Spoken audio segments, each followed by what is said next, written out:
My name is Layla, a 28-year-old housewife. My husband, Tom, works for a company, and we recently welcomed our long-awaited child, a beautiful baby girl named Elena. Our little family of 3 feels complete. Elena is so adorable that I could spend hours just staring at her.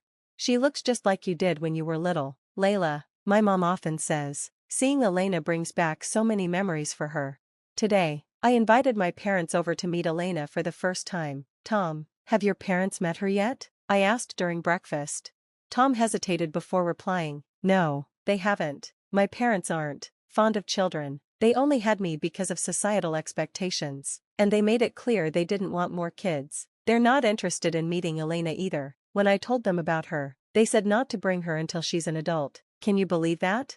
I was stunned. That's hard to imagine. I've met your parents a few times, and they didn't seem like the type. Is it really possible to dislike children so much that they wouldn't want to see their own grandchild? I'll send them a picture, Tom said, sighing. Maybe it'll change their minds. I'll keep trying to convince them to meet her. True to his word, Tom sent his parents a photo of Elena, but their response was lukewarm at best. As the months passed, Tom's efforts to persuade them continued, with little success. It's been almost 10 months since Elena was born, I said one evening. Have your parents changed their minds? Tom shook his head sadly. No, they're still against meeting her. I've tried everything, but they won't reconsider. I feel like a terrible dad for not being able to bring my parents around. I took his hand in mine. Tom, you're not a bad dad. Elena and I see how hard you're trying, and we love you for it. Right, Elena? I smiled at our baby, who was peacefully napping in her crib. Thanks, Layla, he said, his voice soft. I'll keep trying.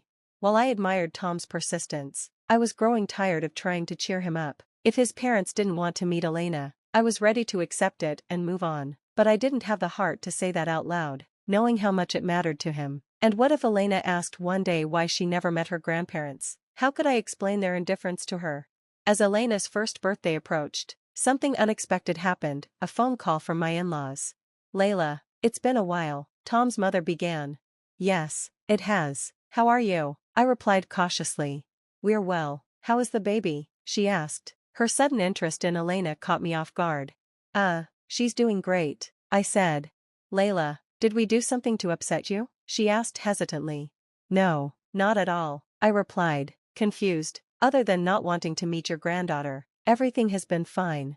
Then why haven't you let us meet her? She asked, her voice breaking. If it's hard for you to come here, we can come to you, or we can meet somewhere neutral, like a restaurant. Please, just let us see her, even if it's only once.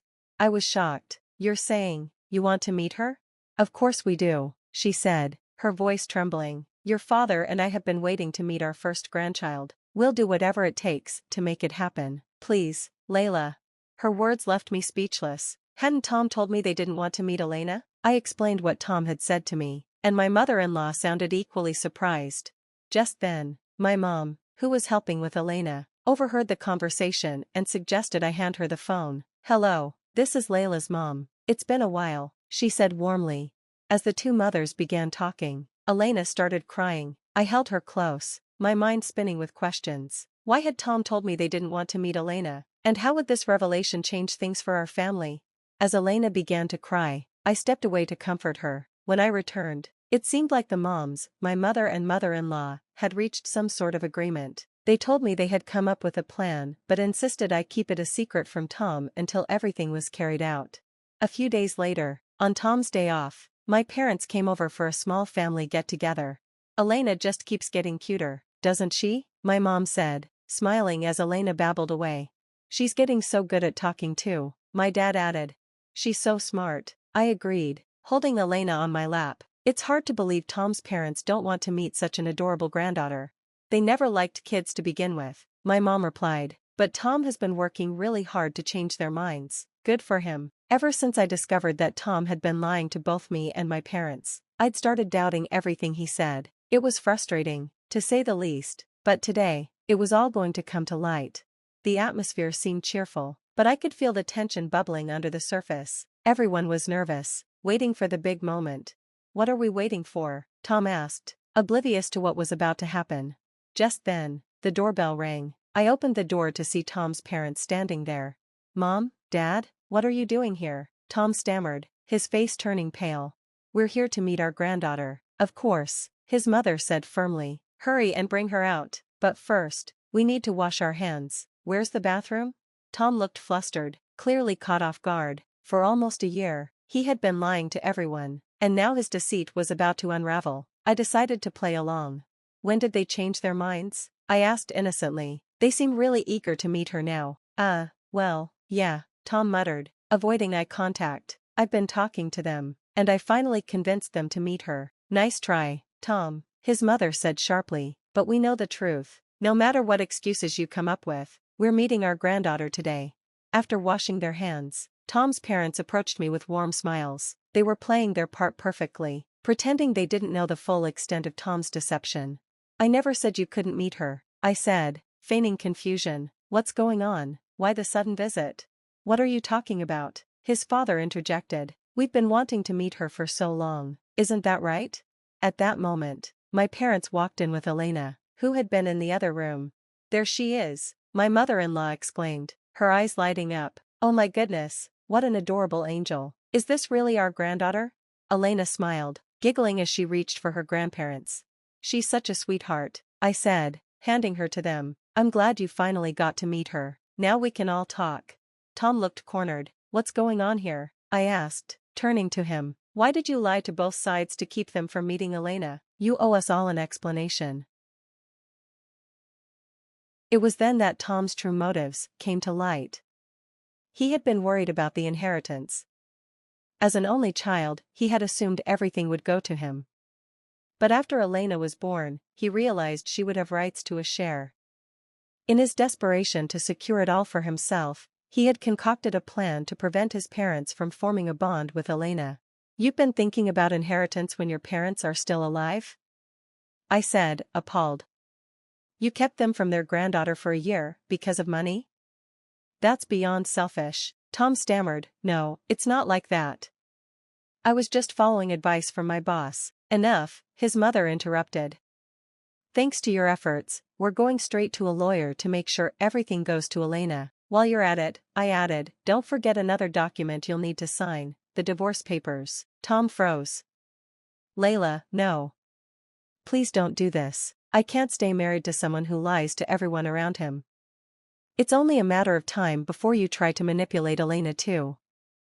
I'm done. Mom, Dad, Tom pleaded, will you still see Elena if Layla divorces me? Of course, his mother said coldly.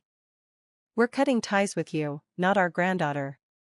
You've made your bed, Tom. As I gathered Elena and prepared to leave, Tom's parents reiterated their plans.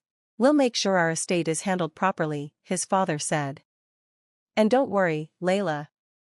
Elena will always have us in her corner. With that, I walked out, leaving behind the home I had shared with Tom. It was no longer a place of trust or love, just a reminder of the lies that had nearly torn our family apart. After deciding to leave Tom behind, I packed up my things and returned to my parents' house. You're welcome to come too, Mom and Dad, I told them. We're getting everything ready to celebrate Elena's birthday there. Tom, left alone, pleaded desperately, wait. Don't leave me here by myself, but his cries fell on deaf ears as we headed to my parents' place. Shortly after, I finalized the divorce and secured full custody of Elena, along with child support. Tom didn't take it well. Angry at his boss for planting selfish ideas in his head, he caused trouble at work, which eventually led to him losing his job. He struggled to manage housework and daily life, often turning to his parents for help. However, they completely ignored his pleas, fed up with his behavior. I've heard they're even planning to sell their home and move far away, ensuring Tom won't find them. Back at my parents' house, I've been raising Elena with their unwavering support. I managed to land a full-time job, and life has been looking up. Today is Elena's second birthday, and we're throwing a party to celebrate this precious milestone. As friends and family gathered, I stood up to make a toast. Thank you all for coming to celebrate with us today. If I may, I'd like to propose a toast. Everyone raised their glasses. Cheers, Elena beamed and, in her tiny voice, joined in. Cheers, wait, one of my relatives said with a laugh. She's only 2, right? I've never seen a 2-year-old say something like that so confidently. Neither have I, added another. Elena loves saying cheers, my mom chimed in. She practiced with Layla yesterday and did great. Surrounded by love, Elena is growing into a bright, happy little girl, a true treasure to everyone around her. As I reflect on how far we've come, I feel nothing but gratitude for the love and support that surrounds us. The future feels full of possibilities, and I'm excited to see what's next in our journey. I arrived home, greeted by warmth and celebration. Welcome back. Jel will be bringing her fiancé soon, my mom said. Jel is getting married? I said, still processing the news. It doesn't feel real. That day, my sister Jel came home to announce her engagement. I also decided to visit my parents, eager to share my own exciting news. Jel's getting married, and now I'm going to be a mom too. So many happy events. I exclaimed. It's been such a whirlwind, Jel said. By the way, I heard you left your new job. Was something wrong? It's a long story, I admitted. I didn't want to worry you, and I thought everything was resolved once I married Peter. Jel's fiancé, Josh, entered the room. Hi, I'm Josh, Jel's fiancé, he introduced himself. Nice to meet you, I said, smiling. Oh, you're Josh? You're younger than I expected. Don't be so nervous, everything's going to be fine. Despite my reassurances, Josh seemed uneasy. When's the wedding? I asked. Well, we haven't set a date yet, Jel replied. We need to coordinate it with your due date now that we know you're pregnant. Josh's face turned even paler. Oh, I didn't realize, he stammered. Congratulations. Something about Josh's nervous demeanor unsettled me. He reminded me of someone from my past, though I couldn't place it immediately. The wedding day. The day of Jel's wedding arrived, filled with joy for some and anxiety for me. As I got up to use the restroom, supporting my heavy belly, my phone rang. Hello? I answered. The voice on the other end sent chills down my spine. Have you forgotten the name of the man you betrayed? John hissed. You and your unborn child should just disappear, you con artist. Before I could respond, I felt a violent shove from behind. I barely managed to grab the handrail, avoiding a fall down the stairs. I spun around to see Jel's future mother-in-law glaring at me. You've trampled on Josh's feelings, and you won't get away with it, she shouted, lunging at me again. Stop. Peter, my husband, appeared and restrained her. As chaos erupted, John emerged from the shadows. So, you're still alive, he sneered. You think you can cover your tracks by marrying that thug and having his kid? I'll make sure neither of you survives. John picked up an ashtray and aimed it at me, but Peter swiftly disarmed him, pinning him to the ground.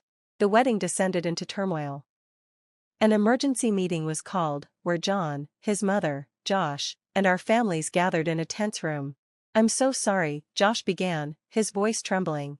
But John slammed his fist on the table. Why are you apologizing? The one at fault here is her. He pointed at me, spouting delusional accusations. You promised to marry me, John ranted, but instead, you betrayed me and got pregnant by that thug. Peter calmly replied, enough. Your lies won't hold up. We have proof of your attempted murder. What proof? John scoffed. Jel stepped forward, holding a camera. Actually, we recorded everything. This footage shows your mother pushing Emma down the stairs. John and his mother went pale. We've already called the police, Peter added. Aftermath. John and his mother were arrested and later faced charges for attempted murder. Josh, who had been manipulated by his family for years, cut ties with them. He later visited us, tearfully apologizing for their actions. Meanwhile, Jel and I moved forward with our lives. I gave birth to a healthy baby girl, and Jel remained optimistic about her future. Though the ordeal left scars, our family grew stronger, united by love and resilience.